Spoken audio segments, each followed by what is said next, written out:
todos bem-vindos ao CONASSE, Terceiro Congresso Nacional de Educação, Diversidade e Cultura Escolar, Segundo Congresso Internacional de Educação, Diversidade e Cultura Escolar e o Segundo Congresso Nacional de Educação Básica, CONEB.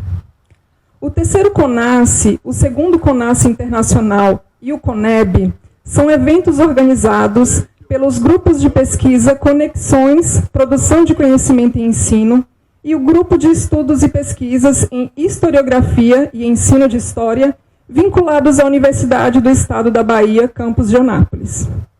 Com vistas a discutir coletivamente questões relacionadas à educação no contexto brasileiro e internacional, especialmente na América Latina, estes eventos proporcionarão reflexões sobre a profissão docente, sobre a escola, seus sujeitos e suas práticas, bem como o compartilhamento de experiências e saberes produzidos por pesquisadores, professores da educação básica e superior, estudantes de graduação e pós-graduação da área de educação e demais interessados.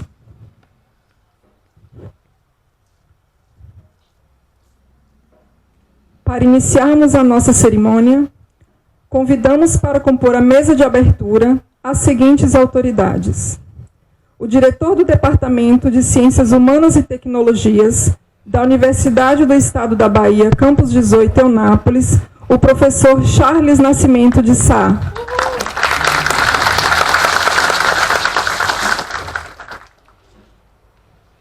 A diretora acadêmica do Instituto Federal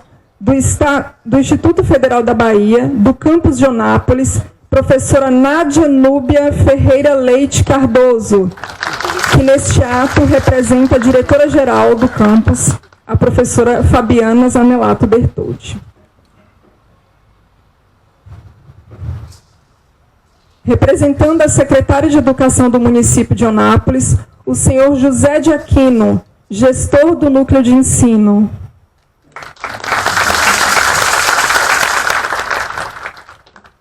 A coordenadora do Colegiado de História do Departamento de Eunápolis, representando os colegiados, a professora Caroline Lima. A coordenadora do Núcleo de Pesquisa e Extensão do Departamento de Eunápolis, da Universidade do Estado da Bahia, a professora Ivanice Teixeira Silva Ortiz. O representante da aldeia Boca da Mata, o cacique Edmarcos Pataxó.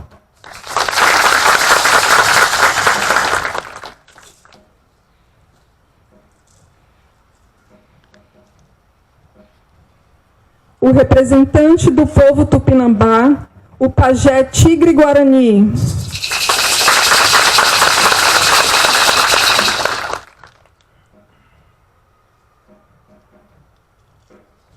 O representante da Direção Estadual do Movimento dos Trabalhadores Rurais Sem Terra, MST, o senhor Jobson Lopes. A representante do movimento Luta pela Terra, a senhora Rosilene Lemos. O senhor Sumário Santana, diretor do Espaço Cultural Viola de Bolso.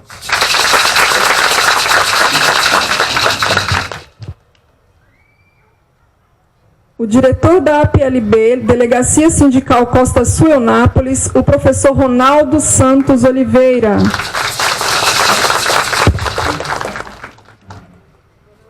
O coordenador-geral do evento e docente do departamento, professor Giovanni Jesus Silva. Demais autoridades presentes, eu representadas, sintam-se como extensão da mesa institucional. Solicitamos que o diretor do Departamento de Ciências Humanas e Tecnologias da Universidade do Estado da Bahia, campus 18 Eunápolis, professor Charles Nascimento de Sá, declare aberta essa cerimônia. Boa noite.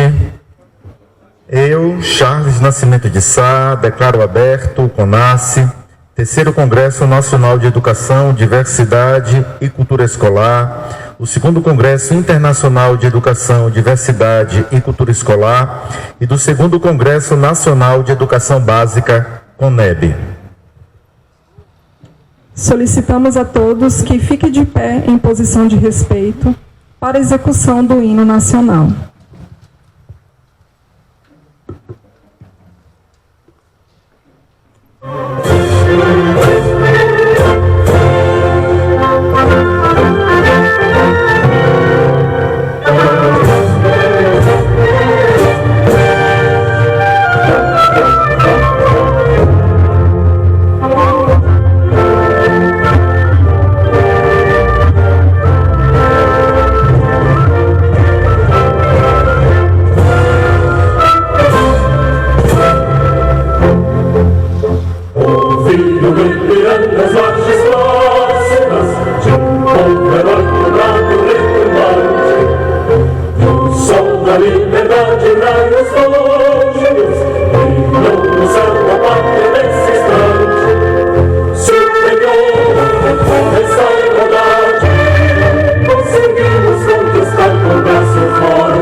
Solicito que permaneçam de pé para a apresentação do hino Pataxó.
Agradecemos a apresentação do povo indígena.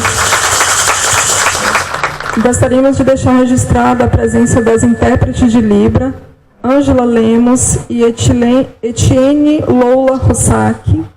Agradecemos também a presença da comunidade acadêmica, dos discentes, dos técnicos, dos povos pataxós e tupinambás.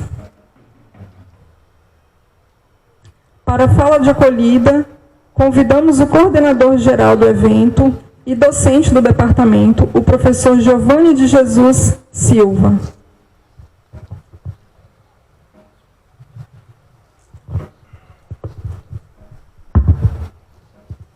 Boa noite a todos e todas. Fazer parte desse evento, dessa terceira edição, é um orgulho muito grande. Principalmente pelo fato de que essa universidade está situada em um território que representa a interculturalidade, a diversidade. E é por isso que eu saúdo a todos, aqui em nome dos povos pataxó, que aqui estão presentes, e também do povo tupinambá, que também está presente. Também dizer que o segundo Congresso Internacional, o terceiro nacional e o segundo Congresso Nacional de Educação Básica é um esforço conjunto de todos os trabalhadores e trabalhadoras dessa universidade. Técnicos, os funcionários em geral, de apoio, professores, também dos alunos, para os quais e para as quais eu solicito agora uma salva de palmas. O departamento, em nome do professor Charles, que aqui está presente, por acreditar nesse projeto e por nos dar toda a colaboração possível para que esse evento ele pudesse acontecer. Agradecer também à reitoria por ter também colaborado e acreditado nesse projeto e que um evento que tem se consolidado e que tende a ser um grande evento nos próximos anos. A gente está na terceira edição e a gente com certeza vai dar continuidade, fazendo com que esse evento ele se torne uma referência, não somente aqui na região, mas na Bahia, no Brasil, na América Latina. Por isso a gente agradece também a todos os palestrantes que aceitaram o nosso convite para vir para o Extremo Sul, para vir para Eunápolis, pessoas de estados diferentes, tem gente aqui do Ceará, do Piauí, tem gente de São Paulo, tem gente da Venezuela, tem gente do Chile. E eu peço também uma salva de palmas para todos esses palestrantes que veio prestigiar, compartilhar conosco os seus saberes. Agradeço também à Prefeitura de Eunápolis em especial a Secretaria de Educação, ao prefeito Robério, a secretária Janes, que também moveu todos os seus esforços para que este evento também acontecesse. A PLB é sindicato, para não dizer delegacia, de Porto Seguro, para não dizer Costa do Descobrimento, e de Eunápolis, que também fizeram a divulgação entre os professores da educação básica e estão aqui presentes, na pessoa do professor Neilton, representando o sindicato de Porto Seguro, e o professor Ronaldo, representando o sindicato de Eunápolis. Também agradecer aos secretários de educação das cidades do Extremo Sul, que também está trazendo os seus professores da EJA, através do Pacto EJA, que a gente está fazendo neste evento, além desse Congresso Nacional e Internacional, o Encontro da Educação de Jovens e Adultos e também a Jornada Universitária em Defesa da Reforma Agrária. Por isso também estendo os meus agradecimentos ao Movimento Sem Terra e ao Movimento de Luta pela Terra, que tem contribuído bastante, para que a gente possa fazer esse debate e aproximar a universidade do povo campesino. E as instituições parceiras que colaboraram desde o início, a UESB, especialmente com o grupo de pesquisa Formacampo, a professora Arlete, que está aqui com seu grupo, e que colaborou desde o início, há meses a gente tem conversado para fazer esse evento, fazer os seminários, fazer os simpósios. Então a gente estende o agradecimento à UESB. Também à UFSB, especialmente ao programa de pós-graduação em Educação das Relações Étnico-Raciais, e o grupo de professores e estudantes que também estão colaborando desde o princípio para a realização deste evento. Do mais, sejam todos bem-vindos. Nós teremos aí uma vasta programação. Hoje é apenas abertura. Amanhã pela manhã tem simpósios temáticos. Tem também os seminários temáticos à tarde. À noite temos palestras nacionais e internacionais. E a gente segue até o ato em defesa da educação pública, no dia 3 de outubro pela manhã, onde nos reuniremos aqui, pesquisadores, professores, estudantes, professores de educação básica, para pensar a educação pública e elaborar um manifesto, o qual será entregue nas secretarias municipais de educação daqui do extremo sul da Bahia.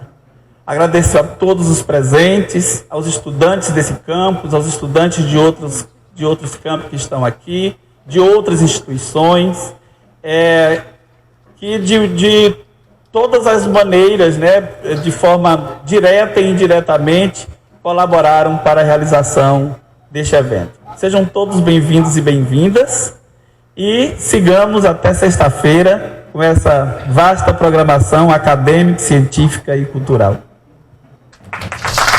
O professor Giovanni, e convidamos o senhor Sumário Santana, do Viola de Bolso, para dar sua breve fala. Obrigado, boa noite a todas, todos e todas. Bom, muito brevemente dizer que este evento é um marco, a gente já sente ele pulsando, já presente nesse campus, e também a sua repercussão para adiante, e pelo conteúdo, pela diversidade de temas. Dizer que o Viola de Bolso, enquanto um ponto de cultura, está atento a isso. Inclusive, nosso diálogo com esse campus da UNEB prevê também que a gente possa, nessa parceria, construir um observatório de políticas culturais na Costa do Descobrimento. E então, esses dias também a gente vai ter nossa presença aqui, e agradecer pelo convite mais uma vez, bem brevemente assim, dizer que estaremos juntos nesses dias. Muito obrigado. Agradecemos a fala do senhor Sumário e convidamos o coordenador-geral e diretor da PLB, o senhor Ronaldo Santos Oliveira. Boa noite a todas as pessoas. Quero cumprimentar a mesa na pessoa do professor Dr. Charles. e estendo um cumprimento a todas as outras pessoas, principalmente as mulheres. Aos povos indígenas, aos professores que estão aqui, às APLBs de Itapebi e Belmonte, que pertencem à delegacia UNAP, que também se encontram aqui, quero estender essa saudação. É importante esses movimentos, essa construção de evento, para a gente discutir a educação. É a educação que liberta, é a educação que é uma mola propulsora para que uma sociedade ela consiga se estabelecer. Os ataques à soberania, os ataques à educação, aos trabalhadores e trabalhadoras da educação, se dão exatamente porque pouco se faz nos espaços de poderes essas discussões da importância da educação.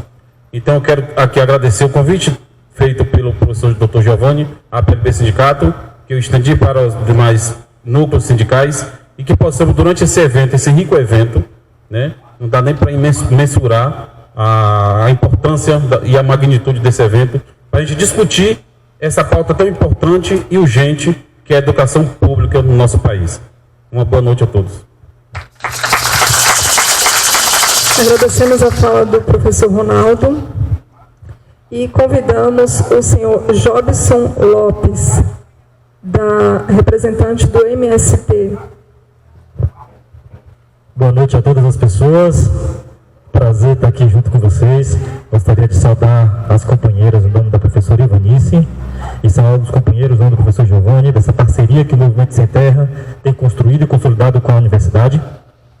Camaradas, eu acho que é um prazer para a gente construir, porque a educação, ela é principalmente construída por diversas mãos, por diversos atores e por diversas atrizes. A educação sozinha, ela não consegue fazer nada, ela precisa que nós nos mobilizamos, nos movamos para fazer isso. Paulo Freire diz o seguinte, olha, a educação não transforma o mundo, a educação transforma as pessoas, e as pessoas transformam o mundo.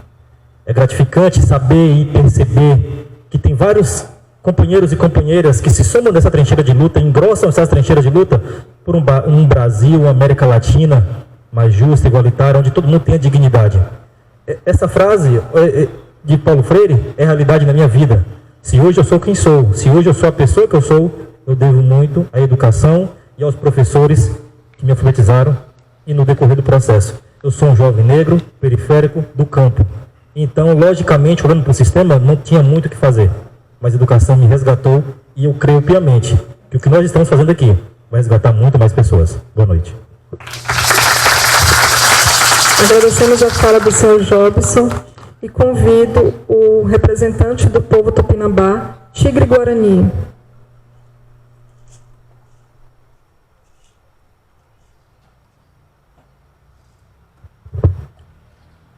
Catopituna, padre.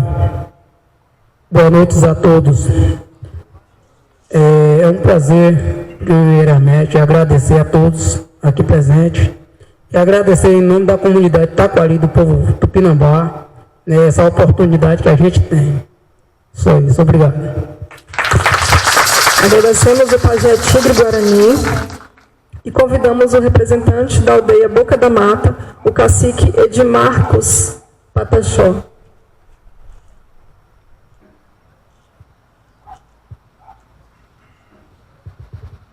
Boa noite. Saudar a todos os nossos companheiros, a mesa.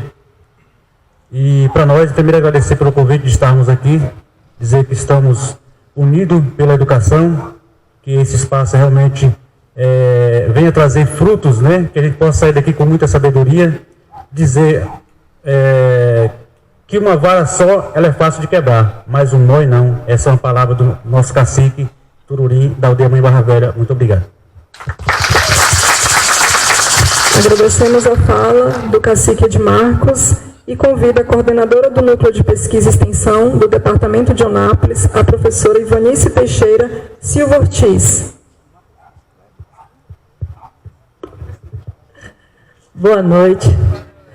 Saúde a mesa, todos os presentes. Quero agradecer em nome do Núcleo de Pesquisa e Extensão desse departamento e de todos os docentes, a presença de todos, e que tenhamos um evento gigante, cheio de conhecimento, assim como deve ser tudo que envolve a educação. Agradecemos a professora Ivanice e convidamos a professora coordenadora do Colegiado de História, Caroline Lima.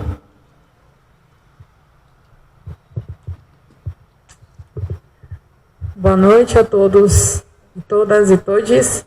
Em nome dos 4 colegiados, do Colegiado de Letras, Turismo, Administração e História, saúdo a presença de todas as pessoas aqui presentes, que o nosso evento seja um sucesso, mas eu não poderia deixar de registrar que nessa madrugada a Fontilha da Liberdade vai estar chegando em Gaza. E o Estado palestino está matando todo um povo de fome. Da mesma forma que o movimento Invasão Zero tenta tirar a terra dos povos originários daqui do extremo sul da Bahia, nós estamos vendo um movimento fascista sobre o povo de Israel, o povo de Israel sobre o povo palestino. Então não tem como iniciar nossa atividade hoje sem gritar Palestina livre, Palestina livre.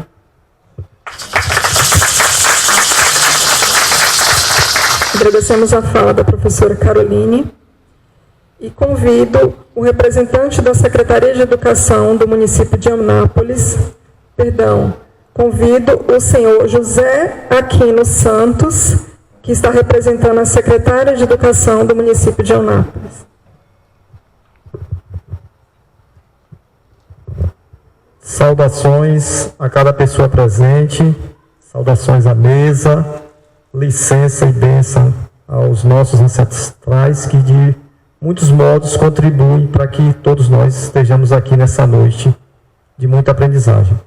Iniciar dizendo que os organizadores desse evento foram muito sábios, de modo muito prático, parafraseando aqui um provérbio africano, para educar uma criança é necessário o envolvimento de toda uma aldeia. E para falar de educação é preciso unir, reunir e envolver muitas pessoas que se preocupam diariamente com a educação pública. E aqui nós temos pessoas que representam instituições que se preocupam com a educação pública.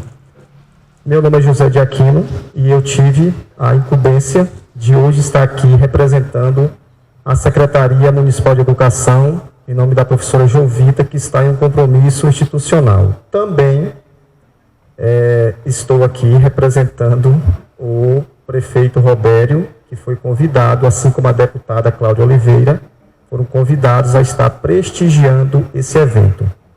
E socializo com todos vocês o abraço caloroso dessas 3 pessoas e o compromisso reiterado deles pela educação, pelo cuidado dessa cidade, dessa região. Afinal de contas, não podemos pensar nenhum modelo de sociedade, nenhum modelo de sociabilidade que não pense principalmente na educação e, sobretudo, na educação pública.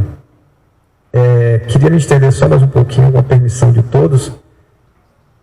Esse desafio de estar aqui representando essas pessoas particularmente, tenho 3 motivos que preciso evidenciar para vocês. Primeiro, a grata alegria de estar aqui diante de pessoas que eu conheço por nome, por sobrenome e alguns por endereço, inclusive a cozinha.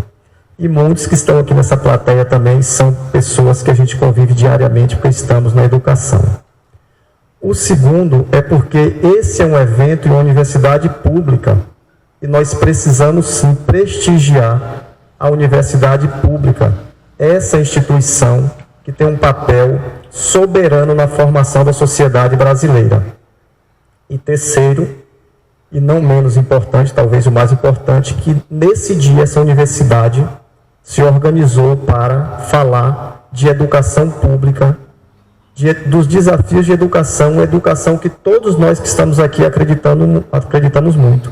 E me permitam a informalidade, o colega aqui, o companheiro Jobão, quando ele fala que ele foi resgatado pela educação, eu também venho de um lugar que me orgulho muito de dizer, nasci no campo, na roça, resido por lá, sou filho de pais analfabetos, pessoas que mesmo não conhecendo as letras, viveu na prática o que Paulo Freire diz, que a leitura de mundo precede a leitura dos livros, das letras. Então eles sempre acreditaram na educação e graças a tudo que eles fizeram, na minha família, eu e meus 3 irmãos, somos 4, eu tenho mestrado em educação matemática, minha irmã concluiu o doutorado, meu irmão e outra irmã concluíram graduação, e eu preciso dizer isso, me permitam, porque isso só foi possível porque existe escola pública, que é uma escola, um espaço para todos os públicos, principalmente para o público cuja história, o papel, muitas vezes do Estado, negou esse direito. Então hoje, onde estou, costumo dizer, sem romantismo, de que por onde passei, onde eu chego hoje, para mim é o pódio, porque eu chego como professor, fruto de uma educação pública, que eu acredito que a secretária municipal de educação de Eunápolis, que aceitou o desafio desse cargo, acredita que o prefeito municipal e a deputada estadual têm reiterado esse compromisso de cuidar da educação e, sobretudo, da educação pública. Então, muito obrigado pela atenção e muito obrigado a todos vocês que se envolveram, professor Giovanni, com esse evento. Muito obrigado pelo convite. É sempre uma honra estar nos eventos que o senhor destina a sua energia, a sua jovialidade para organizar, que é sempre coisas de boa qualidade, que muito nos enriquece com saberes que somam no nosso crescimento pessoal e profissional. Obrigado.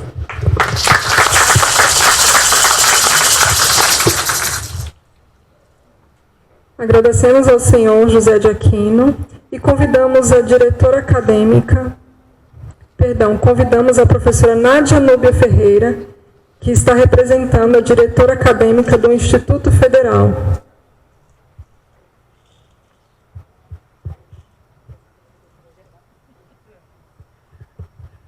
Boa noite a todos e todas. Que privilégio estar aqui. Como é linda a diversidade. Em um lugar aberto, com muitas misturas, muitas energias legais para debater a educação. Então eu parabenizo fortemente a toda a UNEB, a toda a comissão organizadora e a esta mesa por estar aqui. E em nome da professora Fabiana Bertoldi, que é a diretora-geral do IFBA Campus Eunápolis, a gente agradece pela parceria que sempre acontece entre a UNEB e o IFBA e congratula-se por esse momento tão único e tão incrível. A diversidade presente desde o primeiro momento, desde a primeira escuta, desde sempre aqui.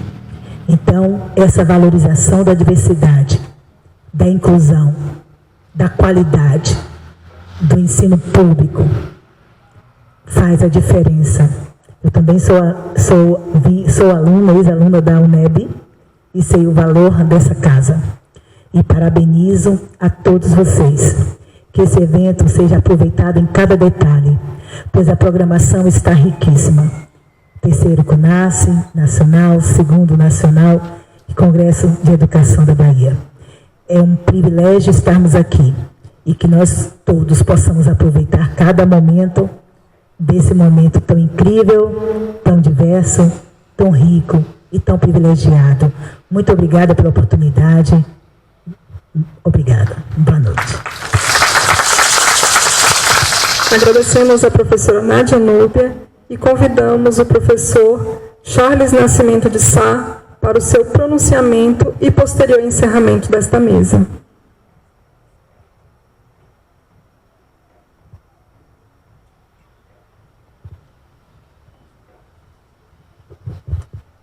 Boa noite. Boa noite, gente. Eu sei que aí eu vou pedir e vou pedir a vocês pela informalidade, tá? Em geral, eu gosto muito da parte formal, mas tem momentos que isso não é necessário. Amanhã a gente tem que colocar uma luz aí que está um pouquinho escuro para vocês, não é? Já estavam aqui me puxando a orelha, tá? Antes de eu conversar, eu faço questão aqui nesse momento de agradecer e homenagear o professor Giovanni, porque ele de fato levou adiante esse momento, né? A gente tem mais ou menos um ano em discussão, né, Giovanni? Eu confesso que eu devo ter sido bastante chato para ele e ele deve ter tido de uma paciência infinita para todas as vezes que a gente teve que conversar, mas eu me sinto realizado, me sinto feliz de ver todos e todas vocês aqui, os povos originários, o povo que luta pela terra, os representantes da nossa Secretaria de Educação, do IFBA, o nosso parceiro, os membros do nosso colegiado, do Viola de Bolso, da PLB, ex-alunos, ex-alunas, né? Agradecer de modo especial aos nossos técnicos. Foi muito complicado chegar até esse CONASSE, né? Então, eu preciso de uma forma salutar, deixar aqui para todos vocês, né, para a Elaine que está aqui como nossa cerimonialista, a Rafaele que está ali, Romário, Milena, eu não vou falar todo mundo para não esquecer de ninguém, tá? Grace, Dida, Patrick, Vanessa, Ingrid, quem mais? Jaqueline, Fábio, Rafael, acho que eu não esqueci ninguém. Samara, né, todo mundo que esteve na parte administrativa, que está há 2 meses lidando com questões do CONASSE, né, uma série de passagens terrestres, passagens aéreas, hospedagem, logística, né, logística para ter carro, logística para ter combustível, falta de verba porque o nosso serviço é público e o dinheiro ele é findo. Então a gente está numa batalha após a outra.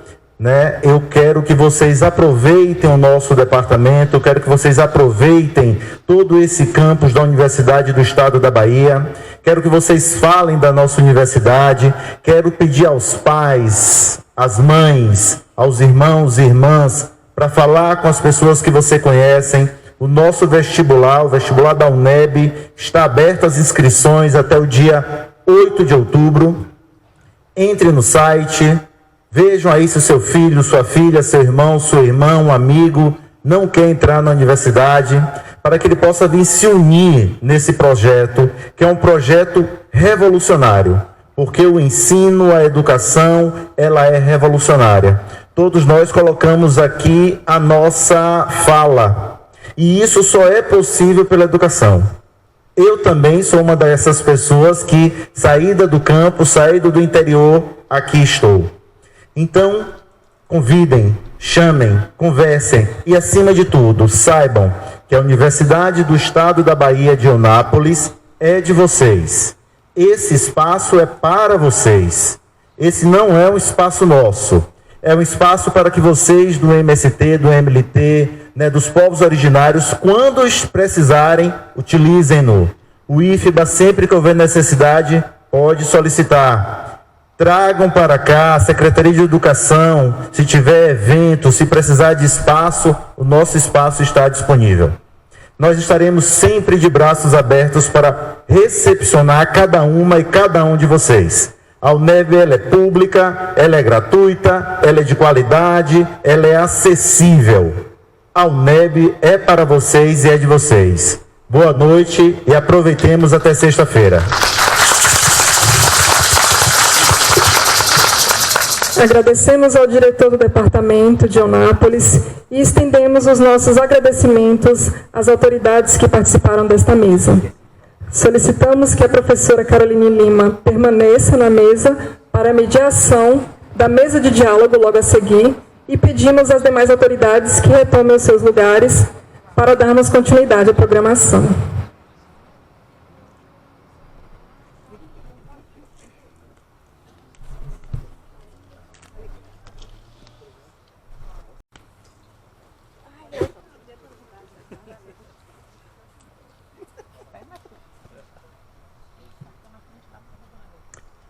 Para darmos início à mesa de diálogo intitulada Lutas em Defesa da Educação na América Latina, convidamos o professor doutor Luiz Bonilla Molina, da Universidade do Panamá.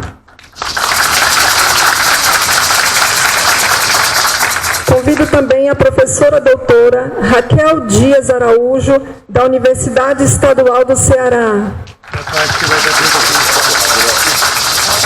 Convido o professor doutor Nielton Castro da Cruz, da Rede de Ensino de Porto Seguro, da APLB Sindicato.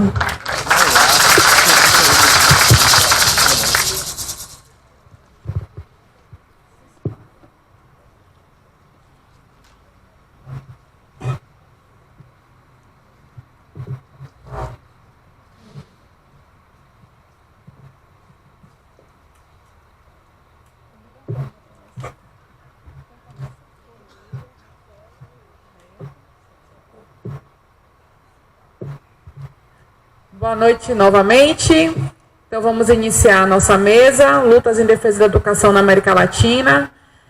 Quero dizer que é uma honra para mim estar mediando uma mesa, não só com intelectuais que escrevem, formulam e pensam a educação no Brasil e na América Latina, mas que também são lutadores e lutadoras. Eu estou numa mesa com sindicalistas, eu estou em casa. Então, isso para mim é uma alegria muito grande, porque em nosso país a defesa da educação é também a defesa da democracia.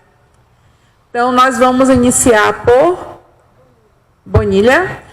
Luiz Bonilha Molina é docente universitário, pedagogo, crítico, presidente da Sociedade Venezuelana de Educação Comparada, hoje é professor visitante da Universidade Federal de Sergipe. Então, por favor. Obrigado. Buenas noches. Agradecer ante todo la... como retorno.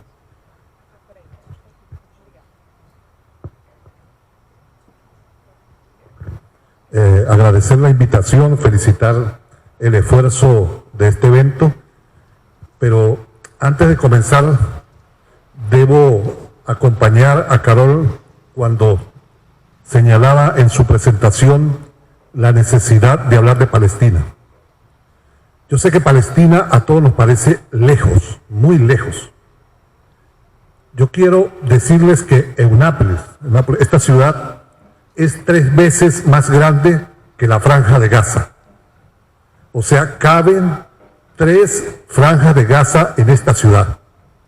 Y a pesar de eso, los bombardeos israelíes han destruido 111 escuelas. Han bombardeado 250 escuelas, de las cuales 111 han quedado totalmente destruidas.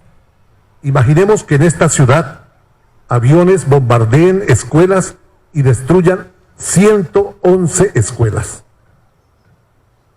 En la Franja de Gaza han destruido 51 edificios universitarios, en un territorio 3 veces más pequeño que esta ciudad.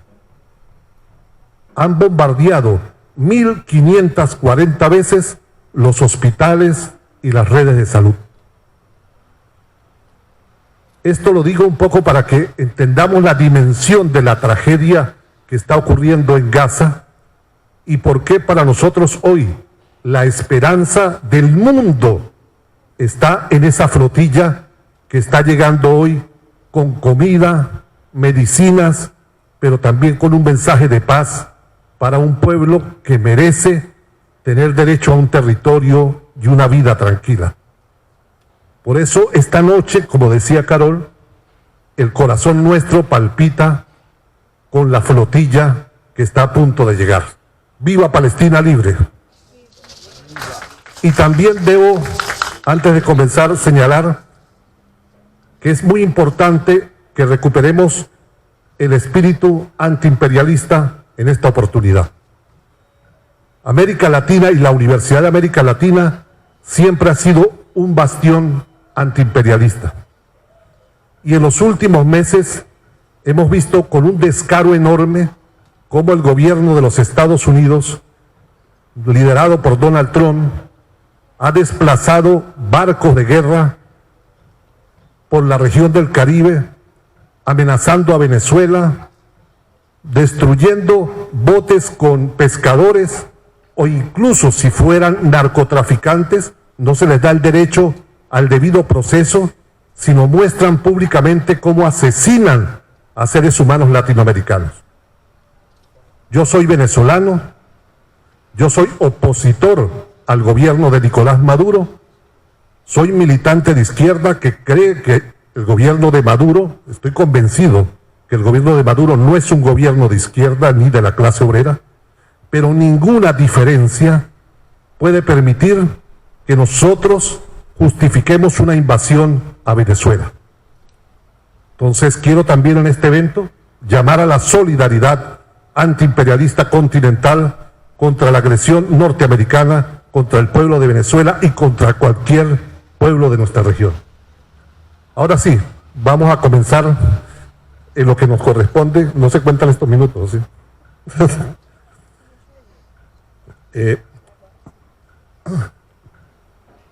Yo soy también campesino, por cierto, y el apellido Bonilla es un apellido que tiene su raíz en las Islas Canarias y se lo colocaban a los esclavos colombianos y venezolanos como seña de propiedad. De ahí viene mi sangre, mis orígenes campesinos, de esclavos que se convirtieron luego en campesinos, no propietarios de la tierra y trabajadores de la tierra, y me sumo también a esa reivindicación que gracias a la educación hoy puedo estar con ustedes acá compartiendo, y por eso la defensa de la educación pública es también una defensa de vida, de propia historia de vida. Y ahí comienza la preocupación nuestra, porque en las últimas décadas hemos visto una terrible ofensiva del capital sobre la universidad y que no terminamos de entender las dimensiones de este ataque porque son múltiples. Y quizás el llamado que hacemos acá es a entrar a la discusión y al debate sobre la educación desde una perspectiva mucho más amplia, entender que la universidad está siendo presionada de manera muy especial a partir de la tercera revolución industrial. Y esta es una falla que tenemos en los análisis que hacemos sobre los sistemas educativos. Acostumbramos a hablar de la ofensiva del capital sin diferenciar cómo se expresa en distintos momentos de la dominación capitalista, especialmente con las revoluciones industriales. La universidad que nosotros conocemos en realidad responde en buena medida a los requerimientos del capital de las dos primeras revoluciones industriales. Durante la tercera revolución industrial, a partir de 1961, yo no sé si alguien va siguiendo los sliders, si no, bueno. Sí. A partir de 1961, que comienza la tercera revolución industrial, comienza una ofensiva muy importante para transformarla. El primer campanazo lo da un informe que algunos incluso reivindican como progresista, el informe Coleman, que dice de manera terrible, y voy a ser muy sintético por el tiempo, dice el informe Coleman que no importa lo que se invierta en educación, eso no determina los resultados. Terrible lo que dice el informe Coleman. Lo que está diciendo es, el Estado no invierte el problema de la educación, donde dice, el problema de la educación es fundamentalmente de los profesores y de los estudiantes, y sobre todo de las familias. Dice, la mayor incidencia de rendimiento académico es el que da la familia. Y ahí comienza toda una turbulencia. Eso fue en 1966. Al año siguiente, el presidente de los Estados Unidos, Lyndon Johnson, convoca a la Conferencia Internacional sobre la Crisis Mundial de la Educación, un evento que no suele aparecer en los análisis que hacemos de educación y capital. Ahí, el presidente de la nación más poderosa del mundo dice: la educación no sirve, tenemos que cambiarla. Que lo diga el presidente de los Estados Unidos no es cualquier cosa. Y asisten 152 delegados de 50 países que firman un acuerdo para producir un cambio internacional importante. Los documentos de esa conferencia fueron elaborados por Philippe Combes, quien había creado el Instituto Internacional de Planeamiento Educativo de la UNESCO y había sido director de educación de la administración Kennedy. Y después de esta conferencia, él publicó un libro que se llama Crisis Mundial de la Educación. A partir de ese momento, no nos hemos quitado ese apellido. Tenemos casi 60 años en los cuales se habla de que estamos en crisis de la educación. Y no terminamos de preguntarnos por qué eso de crisis. Bueno, es una lógica del capital que instaló un discurso para intentar producir un cambio. ¿Por qué necesitaban un cambio? Porque ciertamente a partir de la tercera revolución industrial ocurre una aceleración mayor de la innovación científica y tecnológica y hay cambios muy importantes que debe hacer el sistema educativo y en consecuencia comienza una presión fuerte. La conferencia internacional de Lyndon Johnson dice, para resolver el problema de las escuelas y las universidades hay que instalar evaluación institucional. Y esto tiene mucho que ver con lo que está pasando ahora. Producto del escándalo que se arma entre el informe Coleman, la conferencia internacional, la publicación del libro de Combes, la UNESCO convoca en 1972 a elaborar un informe que conocemos como el informe Faure, que es terrible, algunos lo reivindican, pero el informe Faure en su capítulo 2 dice, cada vez los pueblos del mundo dicen que la educación está peor, que no sirve. Imaginen lo que dice el informe Faure. Y dice, la educación ha perdido su capacidad de prever el futuro inmediato y de proveer el conocimiento y los profesionales que necesita la sociedad. Terrible diagnóstico, capítulo 2 del informe Faure. Y sugiere el informe Faure que en consecuencia hay que evaluar las instituciones educativas, lo mismo que había dicho la conferencia de Lyndon Johnson. Y a partir de ese momento se ponen en marcha la instalación de un conjunto de dispositivos que tienen que ver con lo que hoy estamos viviendo y que se llama internacionalización universitaria. Comienzan todos los dispositivos de ISSN, que lo tenemos normalizado. Cuando tenemos una revista arbitrada, preguntamos, ¿tiene ISSN para que lo reconozca el sistema LATES y lo pueda reconocer CAPES y lo pueda... Bueno, el ISSN y el ISBN provienen de las normas ISO, de las normas empresariales ISO, y fue parte de todo el giro en los 70 para comenzar a crear condiciones de medición, características de medición. La UNESCO crea la Comisión de Normalización Educativa, es decir, sí, lo que debe centrar fundamentalmente cada palabra, significado, la estadística. Se unifican todos los criterios y a partir de los 80, con el desembarco de la globalización neoliberal, el neoliberalismo dice hay que reducir el tamaño de los estados, hay que hacer mayor desinversión en educación y que las comunidades se encarguen mucho más de la educación. E incorporan 5 grandes indicadores de calidad educativa, para la transformación educativa. ¿Cuáles son esos 5 indicadores? Calidad, pertinencia, innovación, impacto y eficiencia. Hoy, cuando a ustedes los evalúan en una universidad, esos son los 5 indicadores. Cuando evalúan una escuela, son los 5 indicadores. Cuando evalúan un programa, hay una categoría que dice impacto, otra que dice innovación, otra que dice calidad, otra que dice eficiencia y un conjunto de ítems que lo miden. Bueno, esto no vino de la noche a la mañana, ni lo inventó un mago. Fueron las propuestas del capital para evaluar la educación. Y a partir de ese momento, en 1992, se crea la Asociación Mundial de Acreditación Universitaria y se pone en marcha una serie de dispositivos que hoy hemos normalizado, que es lo que yo denomino los 5 jinetes del apocalipsis universitario, que son la bibliometría.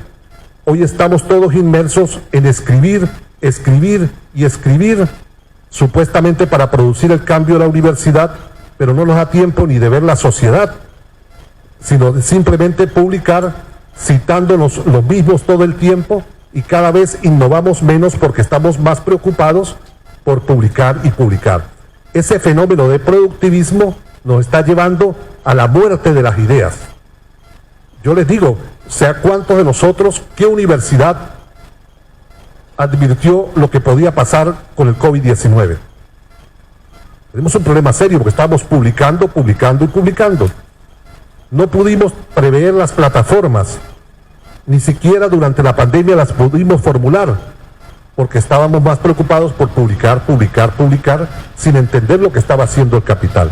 Segundo fenómeno, la acreditación. Nos metieron ahora en unos procesos terribles donde todo es estandarizado para evaluar los programas, para evaluar el currículo, para evaluar el desempeño institucional.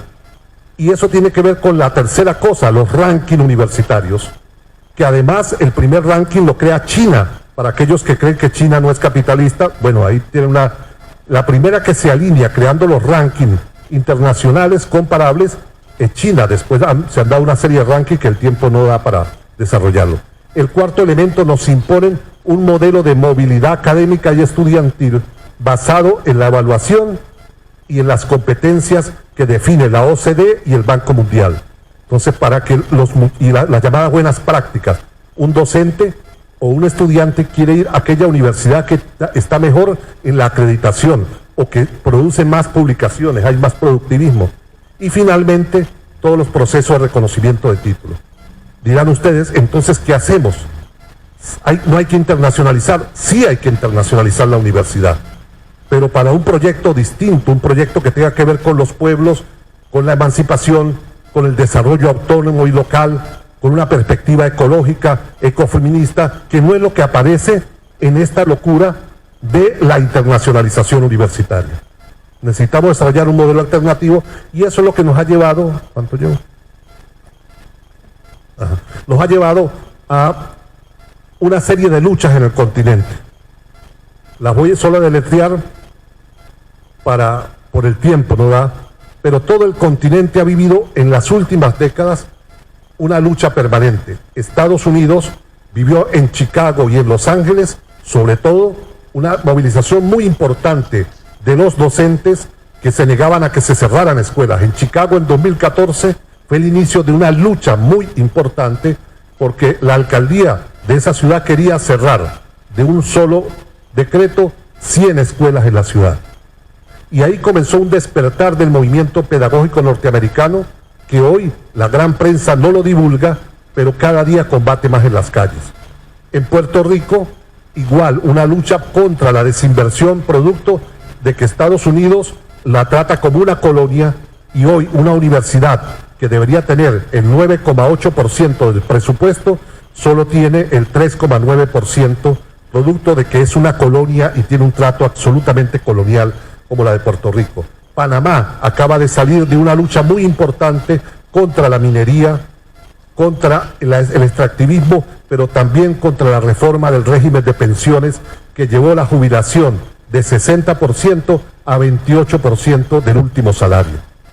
Luchas importantes en Colombia contra el intento de convertir la universidad en una empresa que venda servicios y hoy, por ejemplo, la Universidad Nacional de Colombia, el 50% de su presupuesto es por venta de servicios. La universidad pública, a lo que la han llevado. En Venezuela tenemos la destrucción que ha ocurrido más gigantesca en los últimos años. Solo les digo, hoy el salario de un docente universitario en Venezuela con doctorado, postdoctorado, está en $20 al mes. No hay derecho a organización sindical ni a movilización. Tenemos más de 138 dirigentes sindicales detenidos en la peor situación para el magisterio en las últimas décadas.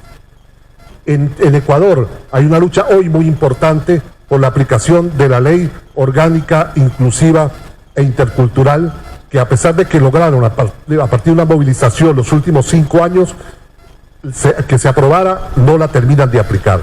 Algo similar está ocurriendo en Perú y en Argentina, ha habido los últimos meses movilizaciones muy importantes contra el recorte terrible que ha implementado Milei contra la universidad pública y contra la escuela pública. Como les hablé en español, les pido disculpas por eso, grabé un video en portugués que resume un poco lo que yo dije para aquellos que no pudieron seguirme porque hablé en español. Muchas gracias.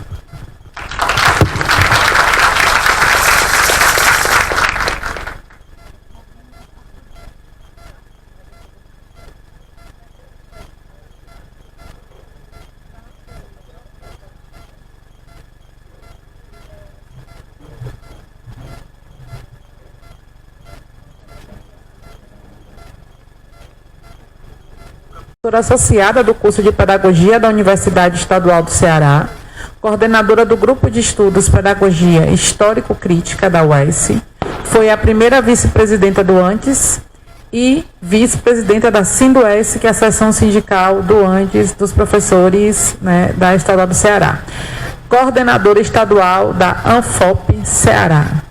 Obrigado, Raquel, por ter aceitado nosso convite. Passa a palavra 20 minutos. Isso. Deixa eu ver se vai ter microfonia aqui. Peraí.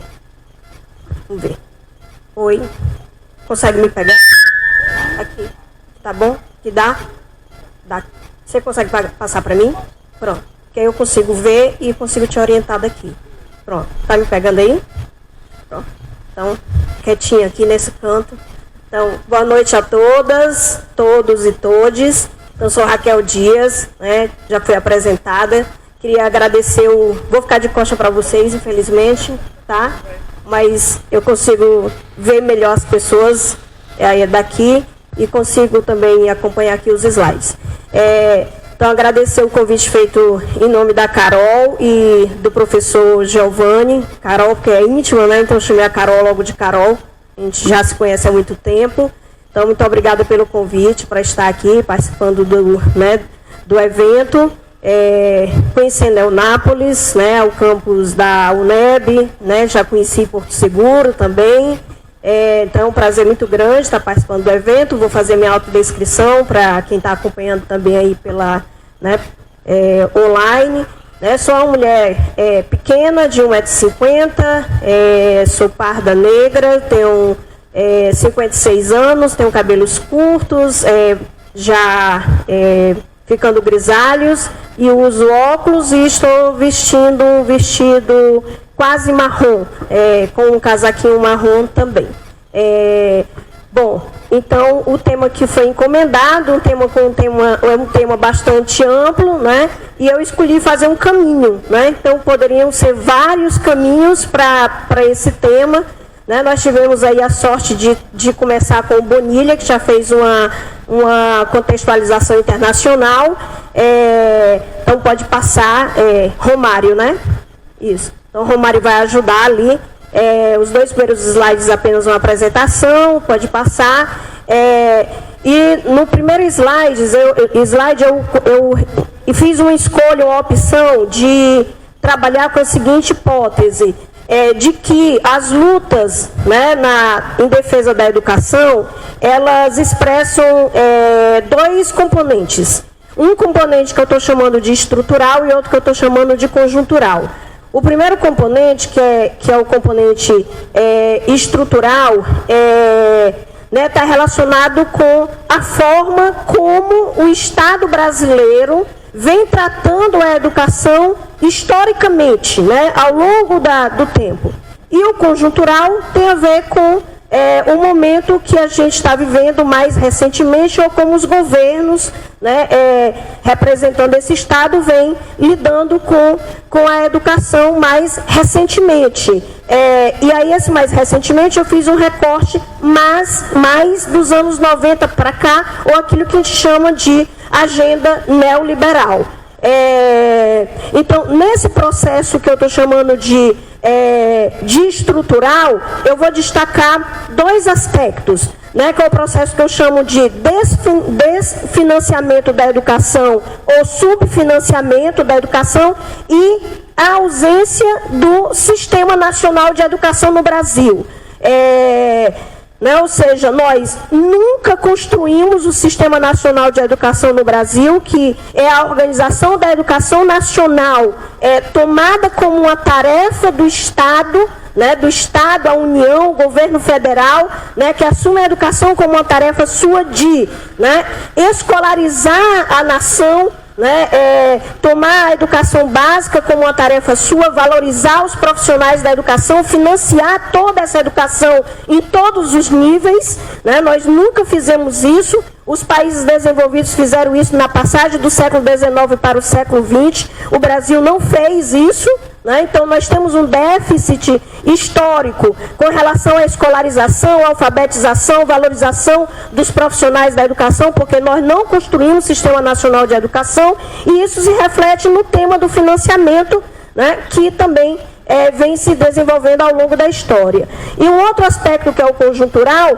né, eu trago aí um elemento que é, né, o elemento especialmente da adoção da privatização, né, no campo da política educacional, e o atrelamento da política educacional aos ditames do mercado, ou a educação tratada especialmente como uma mercadoria, ao invés de ser tratado como um bem social ou um direito social. Então, vou tratar basicamente desses dois aspectos e como isso tem se expressado nas diversas lutas em defesa da educação ao longo da história. Pode passar. Então, essa é a hipótese, né? Então, eu trago aí, a partir daí, que a educação no Brasil ela só passa a ser tratada como uma questão nacional a partir dos anos 30 do século XX, né? E aí tem toda uma longa história até chegar aí, mas a gente não vai tratar sobre isso. Mas se a gente considerar que oficialmente a história oficial, né, a historiografia oficial diz que a educação no Brasil começa em 1549 com a chegada do primeiro grupo de jesuítas no Brasil, em Porto Seguro, né?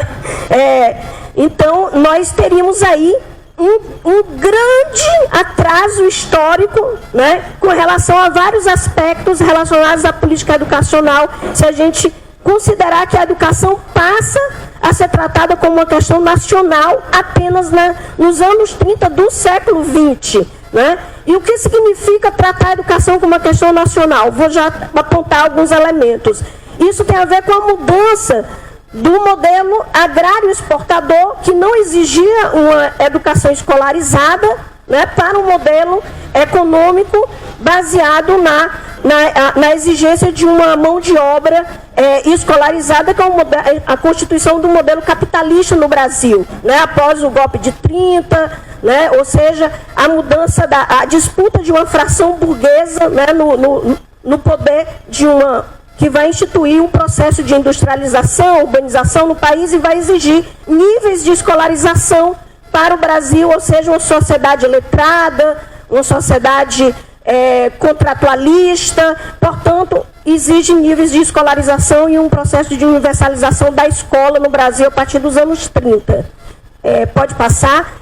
E aí, esse processo de tratar a educação como uma questão nacional tem alguns elementos que eu vou destacar apenas alguns aí para ilustrar, que seria, primeiro, a construção do Sistema Nacional de Educação, e a partir da construção do Sistema Nacional de Educação, né, a elaboração de uma lei, né, que é o que hoje nós temos, a Lei de Diretrizes e Bases da Educação Nacional, mas em 1930, e durante um bom tempo nós não tivemos, né, a construção de um Plano Nacional de Educação, que também durante muitos anos nós não tivemos, e também a definição de percentuais mínimos de financiamento para a educação vinculados à Constituição Federal, ou seja, a definição do financiamento público para a educação pública. Há vários outros elementos que podem ser considerados como elementos de uma educação nacional, mas eu estou trazendo esses elementos aí. A questão é que, ao se discutir isso a partir de 30, isso não se resolve nos anos 30. Né? Nós vamos aí percorrer um longo processo até nós termos alguns desses aspectos aí minimamente resolvidos. Né? O Sistema Nacional de Educação, como eu disse, nunca foi construído. Nós estamos, nesse momento, com um projeto de lei de criação do Sistema Nacional de Educação tramitando no Senado Federal, porque ele foi aprovado na Câmara dos Deputados. Havia uma indicação no Plano Nacional de Educação de 2014, que 2 anos depois dele começar dele ser promulgado, né, nós deveríamos construir um sistema, ou seja, seria 2016, né, mas ele foi aprovado agora em setembro de 2025, o projeto de lei. Ele vai tramitar no Senado. Então, pode ser que daqui a algum tempo nós tenhamos um Sistema Nacional de Educação, não nos termos que nós começamos a discutir nos anos 30 do século XX, mas talvez tenhamos um sistema. A nossa primeira LDB, nós aprovamos em 61, que depois foi desconstruída pelo regime militar, tanto em 68 com a reforma de 68, depois em 71 com a reforma de 71. E depois tivemos a LDB de 96, que é a que está vigente hoje, né? Nosso primeiro PNE nós tivemos em 2001, e o segundo em 2014, que é o que está vigente hoje. Então, tudo é um processo longo que é resultante de muita luta da classe trabalhadora, em especial dos movimentos vinculados à educação. E a definição de percentuais mínimos para a aplicação da educação também tem sido uma luta histórica de vinculação e desvinculação. Em 34, foi a primeira Constituição que garantiu esses percentuais. Depois, em 37, com a Constituição do Estado Novo, que foi uma ditadura civil, foi desvinculado. Depois, em 46, nós tivemos uma nova vinculação. Depois, com a ditadura de 64, houve uma desvinculação novamente com a Constituição de 67. E depois, em 88, com a redemocratização, tivemos uma nova vinculação. Então, toda vez que há um processo de fechamento do regime e um cerceamento das liberdades democráticas, há também uma retirada de direitos, não só políticos, mas também uma retirada de direitos sociais. Então, há esse movimento que o Saviani, que é um teórico da educação, muito estudado na pedagogia, vai dizer que na política educacional nós temos uma descontinuidade das políticas educacionais, é um movimento de pêndulo, né? As políticas elas vão para um lado, vão para o outro, a depender, né, da conjuntura ou dos governos de plantão. Pode passar. E aí, eu trouxe um gráfico aí importante, porque eu quero demonstrar também, baseado nessa referência ao Saviani, que ele diz que existe uma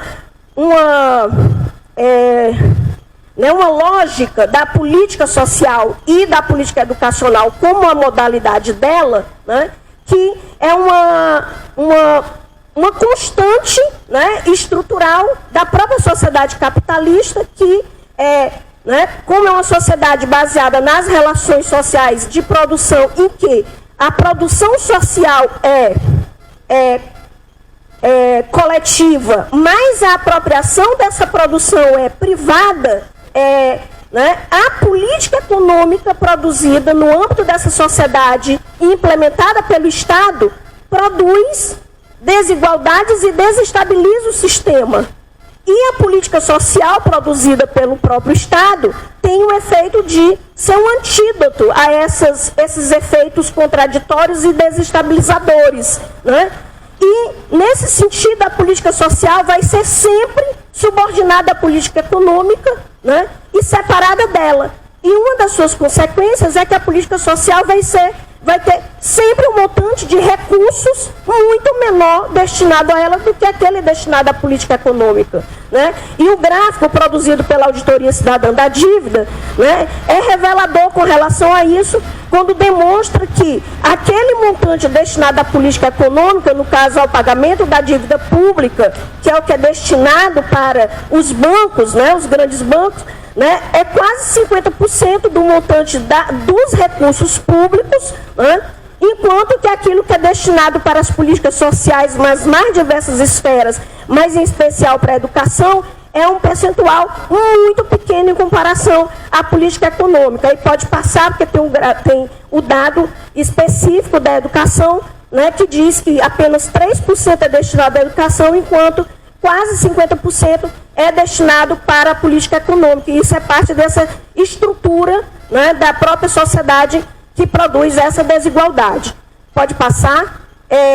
Outro elemento importante que eu trago, que diz respeito ao debate que a gente tem feito hoje na política educacional, que é o debate sobre o Plano Nacional de Educação e os recursos que estão sendo destinados como parte da meta, né, que é a meta 20, que não foi alcançada, que dizia que deveria se destinar 10% do PIB, não do PIB, mas 10% relativo ao PIB, né, para a educação, e em 10 anos, e nós chegamos ao final do PNE, e nós só temos uma destinação de 5,1% relativa ao PIB, né, em aplicação à educação pública, e 5,4% se a gente considerar a educação privada, porque o governo, o Estado, transfere recurso público para a iniciativa privada também, né? Então, há um desvio do recurso público para a iniciativa privada, né? Ou seja, nós não cumprimos a meta porque há também toda essa estrutura, né? Esse problema que é estrutural do desfinanciamento da educação pública. Pode passar. E aí, a partir daqui, eu vou trazer as lutas em defesa da educação, que expressa, né, tanto esse componente estrutural como esse componente conjuntural, né? Então, primeiro, as greves da educação superior, que aconteceram em 2024 e 2025, e que vão trazer esses temas que eu estou colocando aqui a partir dessa análise. Pode passar. A greve docente federal, que ocorreu em 2024, uma das greves mais importantes na base do Andes, né? E aí ali já no primeiro card, traz os temas que estão relacionados com essas questões que eu estou trazendo aqui. Em todas as greves, nós vamos observar que o tema do financiamento aparece, né? Então aí nós vamos ter orçamento, reajuste, carreira, revogaço e aposentadoria, né? Então, o tema do orçamento e relacionado... 5 minutos. Pois não. Ao tema das condições de trabalho da categoria, pode passar. E aí são várias imagens, aí agora os slides eles são ilustrativos para demonstrar a luta. Ali a gente tem o primeiro slide, a greve federal, e depois seguem as greves nos estaduais, das universidades estaduais. Em 2024 nós tivemos greves em vários estados, a greve na Universidade de Minas Gerais, a greve no Ceará, a greve, a outra lá que eu não lembro mais, que não está dando para ver aqui, mas acho que é no Maranhão, pode passar. Aí nós vamos ter a greve no Ceará nas 3 universidades, aí tem imagem das 3 universidades. Nós vamos ter greve no Piauí, pode passar, são várias greves. Nós vamos ter greve na UNEB, que está ali, que foi a greve na Bahia, só teve na UNEB. E hoje, agora está acontecendo a greve na estadual da Paraíba, né? Então, essas são as greves que aconteceram a nível federal, estaduais, pode passar. E aí eu trago, né, a pergunta sobre qual é a pauta dessas greves, né? Pode passar.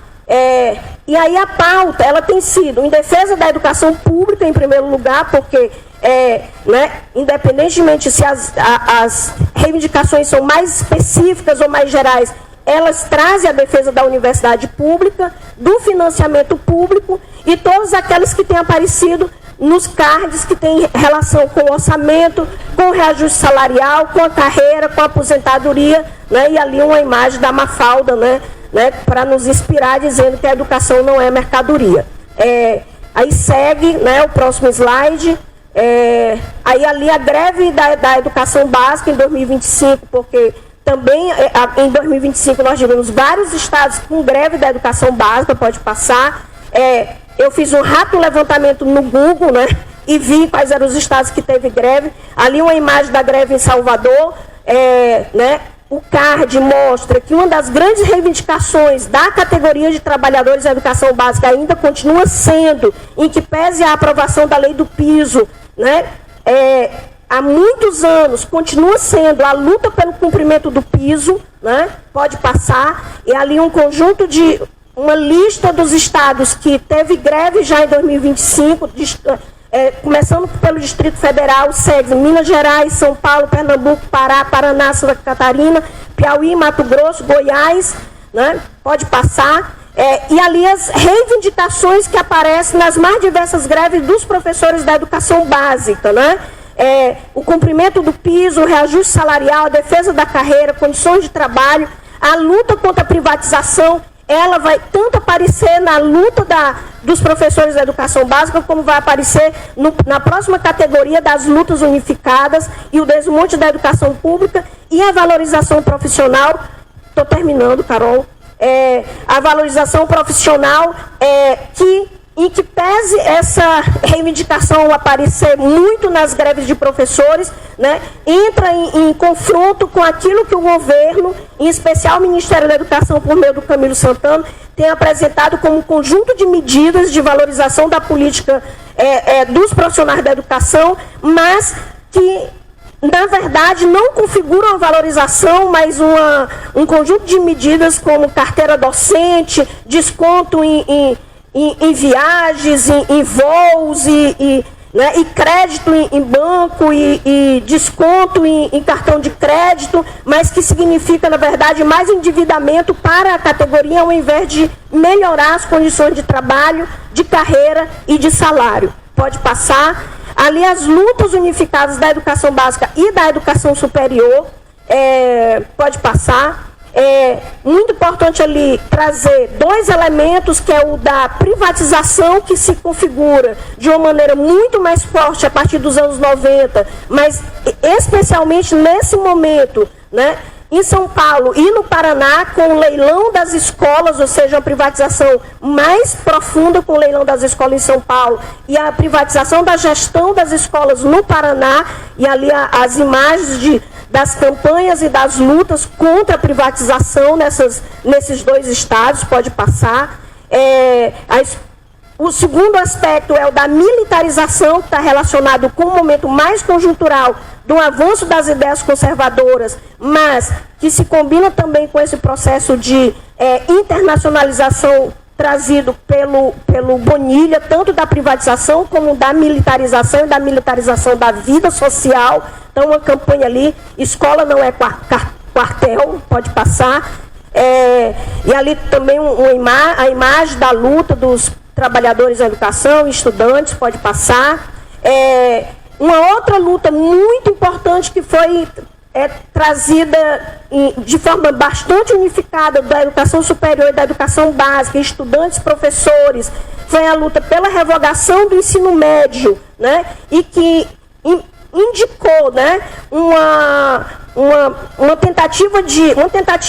forma de aproximar essa educação cada vez mais dos interesses do mercado, né, e uma padronização da educação, um atrelamento aos interesses do mercado, uma tentativa de cessear o pensamento crítico. Então, aí tem essa reforma em si, ela condensa vários elementos das reformas neoliberais da educação. Então, tem ali várias imagens sobre a reforma do ensino médio e a luta contra essa reforma, pode passar. A outra ali foi a luta contra a padronização da formação de professores, revelada na BNC Formação, que a gente fez uma luta importante contra a Resolução 02 de 2019, que o Camilo se comprometeu em revogar, mas não revogou e substituiu pela 04 de 2024, também, que é uma formação não crítica, né, do ponto de vista da formação de professores, pode passar. Ali uma outra luta importante está relacionada ao financiamento, foi a luta de estudantes, especialmente estudantes da educação, e que em 2019, né, ganhou o país no famoso tsunami da educação. Então pode passar. Aí um resumo, né, de todas essas pautas, que são as pautas em defesa da educação pública, contra os cortes, contra a padronização da formação docente dos estudantes no estreitamento curricular, pela revogação do ensino médio, contra a privatização, contra a militarização, em defesa da educação pública. Aí, só fechando, né, fechando mesmo, pode passar, a luta contra os projetos conservadores em defesa da democracia, que é o último, né, o último movimento. Pode passar. E aí, essa imagem maravilhosa é a chamada tsunami da educação, que foi a luta pela democracia, mas especialmente contra os cortes na educação, né, levou 1 milhão de estudantes às ruas em 2019, né, pode passar. E aí também ainda parte da luta contra o conservadorismo, a luta educação antifascista, mito é quem educa, a imagem de Paulo Freire, né, a luta contra Bolsonaro, né, também pode passar aí, né, derrotar Bolsonaro nas ruas e nas urnas, foi parte do movimento também feito pelos professores, estudantes, pode passar. Também o movimento Fora Bolsonaro, né, outra imagem de uma grande mobilização de rua, pode passar. O movimento contra a escola com mordaço, escola sem partido, né, que foi um outro movimento importante feito pelos professores estudantes em 2018, 2019, a invasão da polícia à universidade para cercear a liberdade de cátedra, pode passar. E aí, né, a defesa de uma educação democrática, né, o texto no nome da educação, os atos pelo Fora Bolsonaro, as manifestações contra a escola sem partido, e termino, né, com duas reflexões, pode passar, aqui o horizonte da nossa luta, né? O horizonte da nossa luta, eu trago aqui 3 horizontes apontados pelo Saviani, né, nesse mesmo texto que eu estava me referindo anteriormente, a ampliação a ampliação dos recursos para a área social, a oposição resoluta à privatização, o desatrelamento da política social a desempenho da economia e, né, dizer que, né, essa luta, quando a gente luta por política social, parece pequeno, né, mas ao mesmo tempo a gente está lutando para que ela se torne desnecessária, porque a nossa luta, em última instância, é a luta contra a sociedade capitalista que produz a necessidade de ter uma política social para né, amenizar os efeitos da desigualdade social, né? E o último slide, com a citação do Marx e Engels, né, que diz que, né, ali tem a citação, que o livre desenvolvimento de cada um seja a condição do livre desenvolvimento de todos, que é isso que a gente almeja, né? Ou seja, hoje a gente luta para ter mais verbas, para ter condições de trabalho, carreira, valorização, mas o que a gente deseja, de fato, é que todos possam ter um desenvolvimento pleno. E a nossa luta mais importante, talvez hoje, do ponto de vista do desenvolvimento da humanidade, pode passar o último slide, né, é a liberdade do povo palestino. Essa é a nossa luta como seres humanos. Então, obrigada. Depois de ter portado 50 slides, ainda sobrou 50, né? Isso. Obrigada, gente.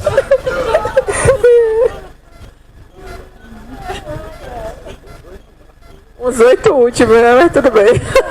Passando agora a palavra ao professor Neilton Castro da Cruz, que possui graduação em Pedagogia pela UESC, mestre e doutor em Educação pelo Programa de Pós-Graduação da Faculdade de Educação da Universidade Federal de Minas Gerais, é professor do quadro efetivo da Rede Municipal de Educação da cidade de Porto Seguro, dirigente da PLB Regional Porto Seguro. 20 minutos. Boa noite a todas, boa noite a todos.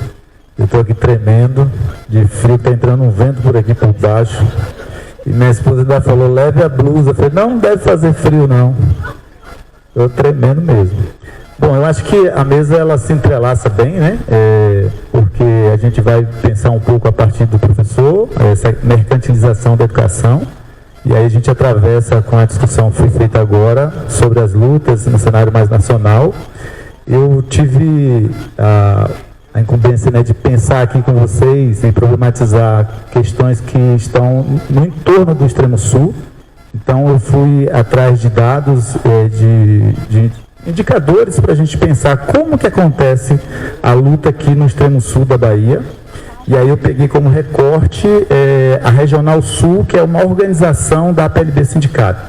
Antes de avançar, eu gostaria muito de agradecer ao professor Giovanni, né, por ter me convidado, pela confiança, pela parceria, e ter aqui Carol, que é uma companheira de longa data, e mais 2 companheiros que eu acabei de conhecer. Então, toda vez que eu for falar aqui de luta, eu vou estar falando da educação pública e nesse contexto da qualificação da educação pública. Então não dá para a gente separar uma coisa da outra. E aí, para pensar essa organização da própria PLB, eu vou trazer aqui um trecho da fala do Bogo, que ele diz assim: a organização é a vestimenta que cobre o corpo e a consciência na luta de classe. Logicamente que a PLB tem críticas que são legítimas, sobretudo pela forma que a PLB se organizou para se manter, especialmente a sua diretoria, por tanto tempo à frente dessa instituição. Ela está em 390 municípios.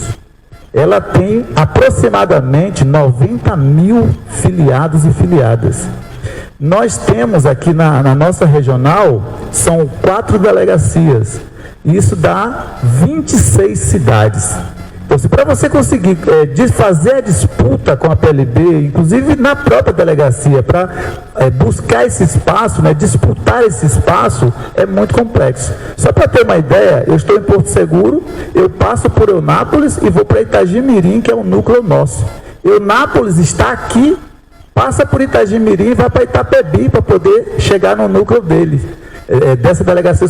Há uma artimanha muito bem desenhada para poder dificultar o acesso e o diálogo para a formação de chapa e fazer a disputa sindical, porque para você disputar uma delegacia você precisa ter chapa em todos os núcleos. Então essa artimanha é bem feita, bem estruturada, bem alinhavada. E a PLB é uma instituição de 73 anos. Então, uma instituição que já está há bastante tempo, ela passa a ter essa configuração de sindicato a partir de 88, a partir da Constituição. Ela só perde número de filiado para a POSP, que é de São Paulo, que é a maior do Brasil, tem quase 200 mil filiados. A PLB tem aproximadamente 90 mil. Então, dito isso, apenas para contextualizar, os dados que eu vou trazer aqui e vou tentar problematizá-los estão relacionados a 26 cidades. E aí eu preciso destacar já de cara, assim, que existe dentro desse movimento de luta pela valorização profissional, de luta por condições de trabalho, de luta por qualidade na educação, um movimento de aniquilamento. E eu vou trazer um exemplo máximo, que a gente viveu em Porto Seguro. Lá em 2009, 2 colegas foram abatidos, sem nenhuma chance de sequer agachar para se livrar das balas. Então eles foram levados para uma emboscada, coisa de filme de antigamente. Foram levados para uma emboscada e, assim que desceram do carro, que acessaram a casa, com o argumento da mãe de Álvaro, que era o presidente da PLB Sindicato, delegacia da gente de Porto Seguro, de que o filho dele, que era um filho especial, estava passando mal, porque a mãe foi obrigada, com uma arma na cabeça dela e outro da criança, a ligar para o filho com esse argumento. Assim que eles desceram do carro, era o primeiro dia de greve, ele estava há menos de 3 meses à frente do sindicato, que a gente conseguiu acessar depois de 10 anos na mão de um mesmo grupo. E assim que Álvaro desce do carro, Elisnei abre a porta, que eram 2 cômodos, um na frente e um outro atrás. Elisnei abre o cômodo da frente, ele é alvejado por quem está dentro de casa. 2 pessoas. Álvaro que vem atrás de Elisnei é alvejado pelo que está atrás. E Elisnei cai morto na hora. E Álvaro foi ainda levado para Salvador, mas o resgate foi complicado porque os próprios bandidos que saíram da cena do crime, passou pela ambulância que estava indo, porque já tinham acionado, e eles disseram: estão indo buscar uns corpos, umas pessoas atiraram, não precisa, que a gente já está levando. E eles voltaram e atrasou todo o processo.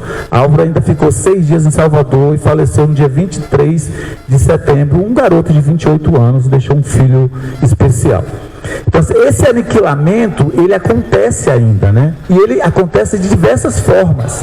Uma delas, por exemplo, a gente viveu em Caravelas, que é uma das cidades das 26, que eu vou me referir, que o prefeito daquela cidade tentou exonerar 2 diretores do sindicato, que a gente está muito pensando numa representação mais combatível, Aquelas pessoas que vão para o enfrentamento. No caso de Álvaro, a PLB Porto Seguro estava denunciando desvio de dinheiro público.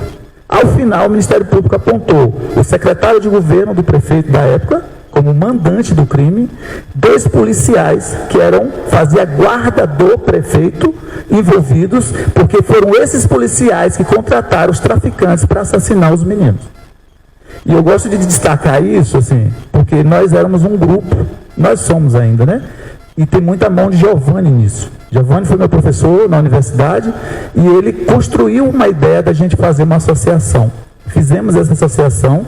Dessa associação, ela se tornou tão poderosa do ponto de vista da representatividade que foi natural pensar esse grupo ir para a PLB. Então a gente acabou chegando na PLB. E eu não estou envolvido entre os mortos, o Vadelis, que é um outro colega que a gente, os quatro andava sempre muito grudado, eu, Vadelis, Álvaro, eu e Jurandir, porque eu estava em BH fazendo mestrado e o Vadelis estava em Portugal fazendo mestrado. E Álvaro tinha sido aprovado no mestrado de Portugal, ele não quis ir por conta do filho, por conta da luta, ficou em Porto e ele foi assassinado. Então, assim, e aí a gente vai viver depois essa história em Caravelas. E a gente precisou ir para o enfrentamento, nós levamos para lá muita gente para fazer essa discussão. Além disso, esses movimentos que a gente tem feito, e aí eu tenho alguns dados que eu vou apresentar é curioso pensar que a questão da valorização não aparece com tanta força ainda. Aparecem mais condições de trabalho, aparece mais o piso, que está alinhavado com essas políticas que a gente estava falando ainda há pouco. Então, assim, quando eu estou discutindo condições de trabalho, eu estou falando também de condição de ensinar e de aprender. Então, a gente está falando de qualidade na educação. Se a gente está falando do piso, a gente está falando de um direito. E esse direito está previsto na Lei 11.738 de 2008. A gente tem, nessas 26 cidades, município que não tem a reserva técnica. O que é a reserva técnica? A LDB de 96 diz que 30% da jornada de trabalho deveria ser dispensada para a formação continuada, trabalhos burocráticos, etc. Em 2008, a nova Lei 11.738 estendeu para 1/3. Em 2008, são 17 anos. Tem município que não tem. E quem mais paga essa conta por não ter são as pessoas que atuam na zona rural e as escolas de educação escolar indígenas, que é um grupo que ainda tem um percentual altíssimo de contratos. E essas pessoas trabalham as 20 horas semanais ou 40 horas semanais dentro da sala, sem tempo para pensar o que faz, sem tempo para planejar, sem tempo para fazer qualquer outra coisa. Então a gente ainda tem essa realidade. A gente não tem ainda eleição direta na escola, também prevista na LDB, também reforçada, primeiro pela Constituição, depois pela LDB. A formação em serviço, que é a carreira, também tem previsão legal, tá? Na própria Constituição, no artigo 206. Então, assim, a gente está falando de direitos que são negados historicamente, especialmente na educação básica. E aí, os dados que eu vou trazer aqui, eu acho até arriscado, porque a gente está numa universidade que forma professor e forma professora. E aí eu vou dizer para você o seguinte, que Guaratinga é a cidade que paga o pior piso dessa regional. 48% a menos, acho que está esvaziando, não?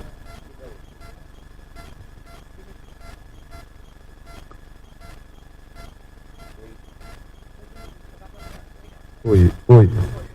Guaratinga está pagando hoje 48% a menos do que a lei diz. Sabe o que isso quer dizer? O piso hoje do magistério é de 4.867, uma jornada de 40 horas. Sabe quanto que é o professor ou a professora de Guaratinga recebe hoje para trabalhar 40 horas? R$ 2.530. Porto Seguro vem em segundo lugar. Porto Seguro recebe a menos 30,62%.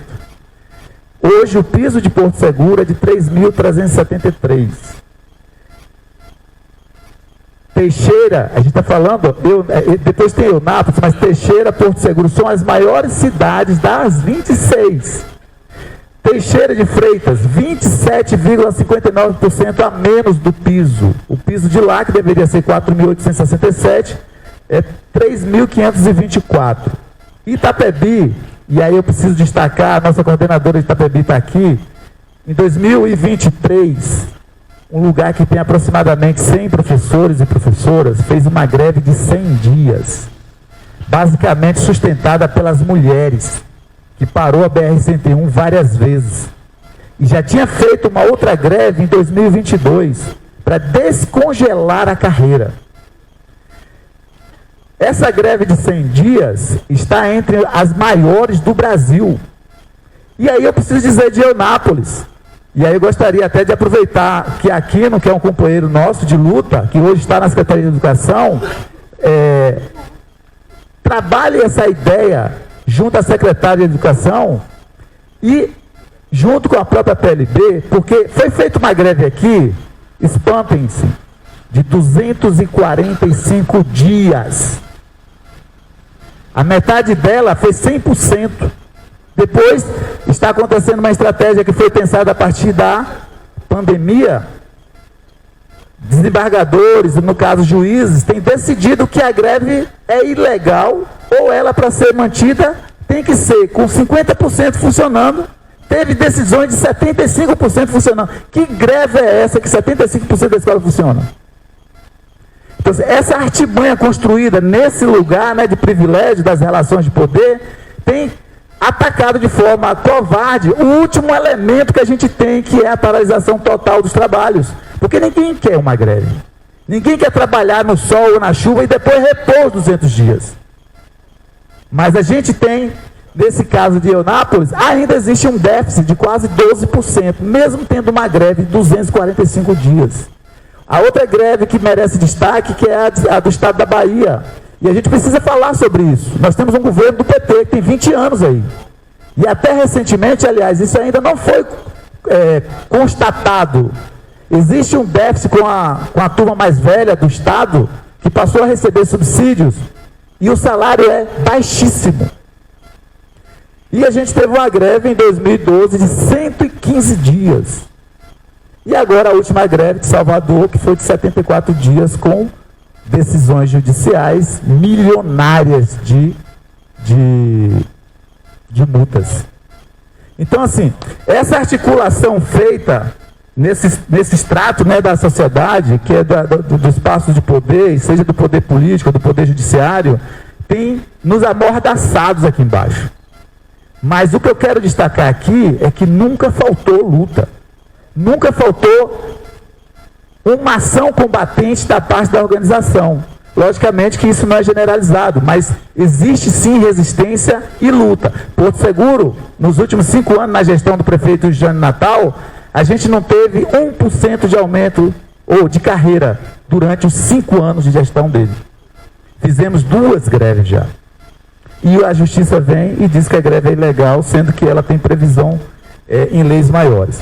Seguindo aqui, Aratá, que é o outro município que tem um déficit de 17,19. Eu apresentei apenas os 5 primeiros piores, vamos dizer assim, né, os 5 primeiros piores salários.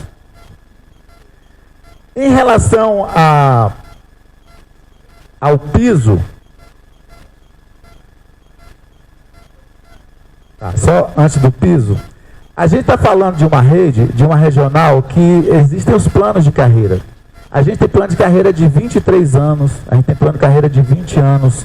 42% dos planos de carreira das 26 cidades tem mais de 15 anos, ou seja, sequer tem a lei do piso prevista nele. Então a gente precisa, é um outro desafio, a reformulação dos planos de carreira. A gente tem a reserva técnica, 61% dos municípios dos quais eu estou me referindo não cumpre a reserva técnica, ou quando cumpre de forma desajustada com a lei, trabalhando 14 aulas, trabalhando 15 aulas, trabalhando 16 aulas. O parecer 18 de 2012 define que, aliás, a lei 11.768 vai dizer que tem que ser 1/3, e o parecer 18 de 2012 vai definir como é que é a reserva técnica. Independente do tempo que tem a cada aula, a jornada total máxima de 20 horas deve ser 13 aulas. De 40 horas, 26 aulas. Eunápolis, por exemplo, está trabalhando fora da regra do jogo. Está trabalhando acima do que está previsto em lei. E aí, se a gente for analisar, a gente ainda tem 12% dessas cidades, das 26, que não tem sequer reserva. E aí, volto a dizer, quem tem sido penalizado também é a educação infantil e o ensino fundamental 1. O ensino fundamental 2, quase todos os lugares têm. O fundamental 1, a educação infantil, a gente não tem essa garantia, ela é menor. 15 minutos, né? Em relação eleição direta, 70% desses municípios não tem eleição direta, é indicação da gestão. Então, assim, esse é um retrato que traz para... É preciso ter uma movimentação que faça ocupar os espaços de poder político também. Por isso, alguns movimentos sindicais têm construído pautas para participar das eleições. A gente não consegue ocupar as câmaras de vereadores, a gente não consegue ocupar as câmaras legislativas do Estado. Então a gente precisa construir uma ideia de que é ocupando esses espaços que a gente fortalece e empodera essa luta. Porque a gente tem na Câmara de Vereadores, por exemplo, de Porto Seguro, pessoas que estão na Comissão de Educação, seja da própria Câmara ou representando a Câmara no Conselho Municipal de Educação, que não conseguem contribuir. Apenas ocupam um espaço quando vão no Conselho. Porque, de um modo geral, é uma presença que não acontece. E, enfim. Eu acho que, a princípio, eram esses dados que eu queria trazer. Dizer que, para a maioria que está sendo colocada aqui como prioridade de luta, que foi uma das perguntas que foi feita, o que você define hoje como uma luta prioritária? Garantir condições de trabalho, a maioria definiu por isso. E garantir que as leis sejam cumpridas, e especificamente falando da carreira. Porque a gente tem dois tipos de crescimento na carreira, horizontal e vertical. De um modo geral, o horizontal vai sendo garantido. O que é horizontal? É o tempo, quinquênio, as mudanças de classe. Quando você vai para o vertical, que é a carreira através da formação, por exemplo, Porto Seguro, o plano de carreira de Porto diz que um professor licenciado deve ter um percentual de 40% a mais do que o piso. Então, ele alcançou a licenciatura e deve ter 40% sobre o piso. Se ele fez um mestrado, mais 40% sobre a licenciatura. E aí vai. Cada município tem o seu próprio regramento, porque isso relaciona muito com as forças políticas do próprio sindicato, do próprio movimento.